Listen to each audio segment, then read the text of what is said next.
술집 브랜드도 많이 나왔는데 인기는 많이 없더라고요, 술집 브랜드는. 그리고 브랜드를 봤을 때 느낀 게 업종 변경이 대세긴 하구나. 노동 없이 돈을 벌고 싶어하는 확실히 이런 세대가 왔구나. 창업의 방향을 좀 본 것 같아요, 저는. 자신 있는 브랜드, 자신 있는 아이템, 좋은 음식이 있으면 전 지금이 진짜 적기라고 생각하는 게 뭐냐면요, 지금 남들이 힘들다고 하고 경기가 안 좋아가지고 공시상가들이 많이 나오죠. 그러면 이번에 창업박람회 갔다 오셨잖아요. 갔다 왔죠. 어떤 브랜드들이 많이 참여했었어요? 브랜드? 근데 좀 나오는 브랜드들이 많이 나오는 것 같고, 그 다음에 이제 뭐 그런 게 많이 나오더라고. 자동화 기계 시스템인 거 있잖아요. 중식 불맛을 내주는 볶아주는 이런 음식이라든지 이런 게 많이 나오더라고요. 그래서 되게 잘 보고 왔어요. 그 다음 요즘에 이제 저는 우리가 어떻게 조금 더 인프라를 만들 수 있을까 생각했을 때 AI는 꼭 도입이 돼야 된다고 생각을 해가지고 AI 좀 B2B 계약할 수 있는 UA 프로그램들을 많이 보고 온 것 같아요. 그다음 많이 상담도 받아보고, 그리고 브랜드를 봤을 때 느낀 게 업종 변경이 대세긴 하구나. 그리고 또 하나 좀 저렴하게 창업해서 사람들이 정말 쉬운 창업을 많이 생각하는구나. 왜냐면 또 이제 뭐 인건비가 올라가는 대폭 상승 이슈도 있었고, 그 다음 현재 뭐 직원을 고용하는 부분에 대해서 스트레스는 항상 있지만 자영업을 많이 도전하는 만큼 스트레스를 체감하시는 분들이 많기 때문에 이제 그런 분들을 많이 얘기를 해주는 것 같아요. 술집 브랜드도 많이 나왔는데 인기는 많이 없더라고요, 술집 브랜드는. 창업하시는 분들도 요즘 이제 술 문화가 바뀌었다는 걸 체감을 많이 하고 있는 것 같아요. 예를 들어서 뭐 회식 문화도 없어졌죠. 회식 문화, 옛날 회식 문화 같은 경우에는 우리가 한 번 먹어요. 술을 먹으면 1차, 2차, 3차 꾸준히 쭉 오래 먹고 취해서 부장님을 모셔다 드리고 만취해서 집 가는 이런 컨텐츠로 갔다고 한다면, 지금은 맛있는 거 먹고 1차 때 인사하고 빠빠이 하고 집에 들어가서 자고 한단 말이에요. 또 이제 집에서 많이 즐기는 문화가 됐으니까 술집의 인기는 조금 떨어졌다. 옛날처럼 우리 시대처럼 막 부어라 마셔라 하는 문화는 없어진 것 같아요. 옛날에 우리 막 대학 상권만 가도 한 밤 12시, 1시만 되면은 분명 길에 나뒹구는 사람들이 분명 몇 명 있었거든요. 근데 요즘엔 절대 보기가 드물고 새벽 1시만 돼도 사람들이 거의 없더라고. 그래서 요즘 술집이 많이 조용하긴 하구나. 근데 그런데도 요즘 또 블루 오션 창업도 있어요. 술집 문화가 바뀐 만큼 되게 저가 창업으로 많이 창업을 또 확장하고 있는 브랜드도 생기고 있더라고요. 트렌드가 이렇게 바뀌었구나 라는 생각이 많이 들기는 하죠. 그러면은 작년이랑 좀 눈에 띄게 달라진 자영업 시장은 특징이 없었나요? 이번에는 업종 변경이라는 얘기들이 많이 있더라고요. 그만큼 자영업이 힘들어가지고 업종을 전환하려고 하는 사람들이 많아졌고, 브랜드들에서 업종 변경에 대해서 혜택을 많이 주기 위해서 나온 브랜드들도 많이 있는 것 같았어요. 그리고 이제 작년부터 되게 굉장히 이슈였지만 26년에도 뭐 헬시 플레저, 건강을 추구하는 시대이기 때문에 그런 부분도 많이 있는 것 같고, 솔직히 말해서 요즘 시대의 사람들이 본인의 건강을 악화시키기 때문에 좀 술을 더 안 찾게 되는 좀 이런 시대인 것 같아요. 요즘 뭐 술이 너무 안 좋다, 담배도 많이 끊고 있는 시대잖아요. 불과 15년 전만 하더라도 술집에서 담배를 피우고 그 다음 술 먹고 항상 담배를 같이 피우는 문화가 있었고, 사업하는 사람들은 담배를 피워야 된다는 이런 구시대적인 얘기가 있었어요. 근데 요즘에는 담배를 피는 사람들은 설 곳이 없다 라고 얘기가 나올 정도로 본인의 건강을 추구하는 만큼 뭐 제로 푸드, 제로 편의점, 건강을 좀 추구하는 브랜드들이 많이 나온 것 같고, 옛날에 무인 창업이 생겨난 만큼 요즘에도 돈을 조금 더 인풋 대비 아웃풋을 좀 늘리려고 하는구나. 그러니까 노동 없이 돈을 벌고 싶어하는 확실히 이런 세대가 왔구나. 창업의 방향을 좀 본 것 같아요, 저는. 그리고 저는 또 이번에 되게 와닿았던 게, 식당의 정체성은 아직도 너무나 중요하다는 생각이 들었어요. 같은 업종, 같은 아이템을 갖고 창업을 하더라도 격차가 많이 벌어지는 매장들이 많이 생겨나거든요. 또 그런 브랜드도 생겨나고요. 사실 거기 가보면 돈가스 브랜드만 하더라도 여러 개가 나오고, 분식 브랜드만 하더라도 되게 굉장히 여러 개가 있을 거 아니에요.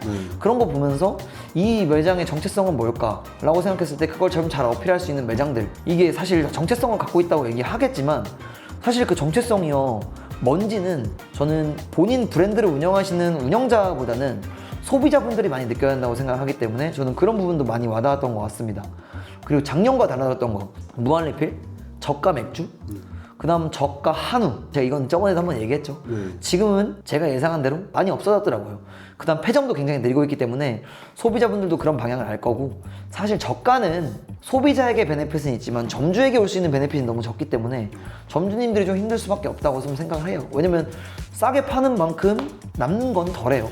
그건 어쩔 수 없다고 생각을 하고, 그래서 저는 판매가나 원가나 적절하게 맞춰야 소비자에게 기만도 안 하고 점주님들도 남고 하겠죠. 소비자들도 만족하고 점주님들도 남을 수 있고. 일단 또 현재는 아직까지는 뭐 샵인샵을 많이 받는 지점도 많이 있긴 한데 저는 샵인샵 창업도 내년 내후년 곧 끝날 거라고 생각을 합니다. 왜냐면 장사가 안 되시는 분들이 샵인샵을 생각한다고 생각을 하거든요. 샵인샵을 하게 되면요 악순환이 굉장히 많이 생깁니다. 제가 그 구조를 알기 때문에 우리 브랜드는 샵인샵을 안 넣어드리는 거예요. 관리해야 될 재고들이 많아지기 때문에 식자재가 신선하지 않을 거고 로스가 많을 거고 점주님들이 힘들 거예요. 그렇기 때문에 저는 샵인샵을 같은 재고로 정체성을 조금 바꿔서 브랜딩한 업체로 하는 건 괜찮다고 생각을 하지만 우리가 왜냐면 같은 식자재 업체를 쓰면서 소스 하나만 매운 거로 바꿔가지고 지금 우리 브랜드에 쓰는 모든 식자재를 이용해가지고 객단가를 올린 브랜드를 만들어서 우리 점주님들한테만 드리고 있잖아요. 네, 그런 거는 전 괜찮다고 생각을 해요. 왜냐면 우리가 별개인 식자재는 없을 거고 지금 쓰는 식자재들만 사용을 할 거 아니에요.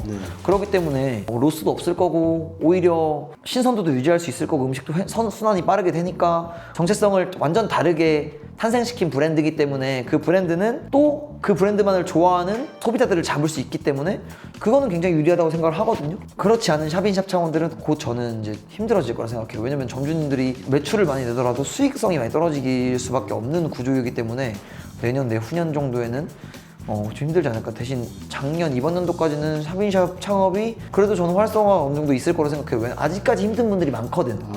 근데 그런 분들이 급한 불을 끄려고 새로운 메뉴, 새로운 브랜드를 추가시키면 매출을 올릴 수 있고 그럼 본인이 좀 살아남을 수 있겠구나라고 생각을 하거든요. 저는 근데 그건 굉장히 위험하다고 생각을 하기 때문에 지금 점점 줄어들 거라고 생각을 합니다. 샵인샵 창업은.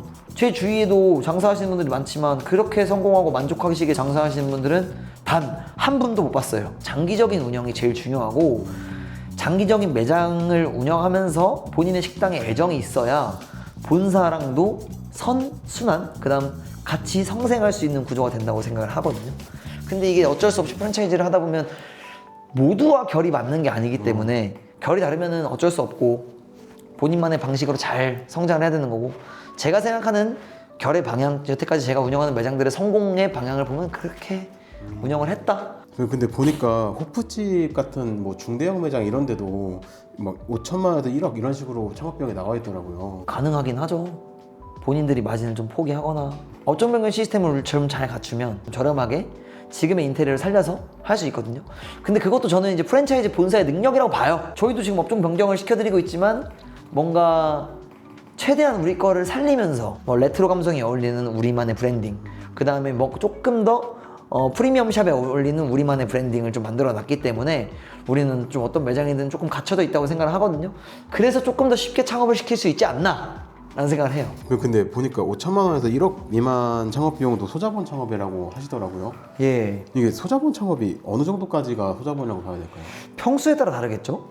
그래서 뭐 5천만 원 1억 창업이 뭐 3, 40평 창업이면 소자본 창업이지 않을까? 라고 생각을 해요. 왜냐면 들어가는 의탁자나 인테리어 평수에 따라 금액도 달라질 거고 하다 보니까 금액으로 소자본 창업이라고 책정하기는 쉽진 않죠. 왜냐면 우리도 평수가 늘어나면 늘어날수록 맞출 수 있는 단가에 한계가 있기 때문에 금액으로 소자본 창업이라고 하는 것보다 규모에 따라 어느 정도 비용이 들어가냐가 많이 차이가 나지 않을까?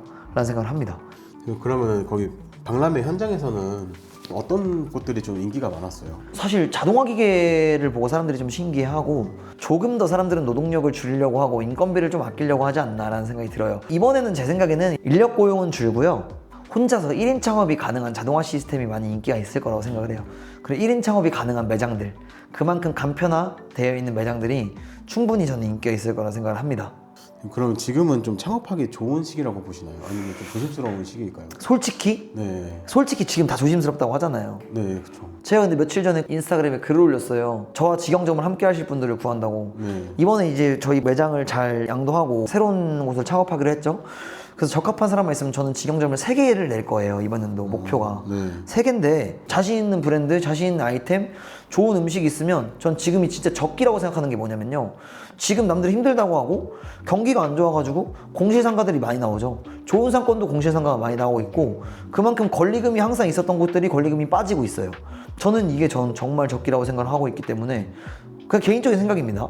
당연히 반대하시는 분도 있을 수 있겠지만 저는 지금 이렇게 뭔가 힘들고 공시상가가 많아지고 기존에 권리금이 있던 상가들이 권리금이 없어지면서 저렴하게 창업이 최대한 가능할 것 같고, 그 다음 지금 임대인들과의 협의도 가장 잘 될 시기라고 생각을 하거든요. 거기서 실력 있는 식당들이 몇 개씩 들어오면서 상권을 살리면은 다시 권리금이 붙게 되고 그렇게 돈을 벌 수 있는 거예요.